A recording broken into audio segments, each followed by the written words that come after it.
cold weather and power outages to accidents across the metro today. Communities have been counting on emergency operators to pick up the phone when they need help. KSHB 41's Alyssa Jackson went out to Gladstone to pass the mic to a 911 dispatcher and hear what a day like today can mean for them.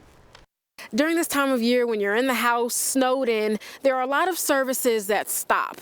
But 911 isn't one of them. Gladstone 911, Hilton. John Hilton has been a dispatcher for about 13 years in Gladstone, so he's worked plenty of shifts with inclement weather. Most of it comes in waves. Comes back no once. Their call volume is unpredictable. On days like these, they typically know what to expect. We've had pretty steady call volume, and I think really the major impact with us has just been the delay in response for getting to where we need to go. Something they don't always think about is being the emergency operator to get people through a crisis, big or small. It feels good. A lot of times it goes by the wayside to some degree because the next call comes in and just never stops.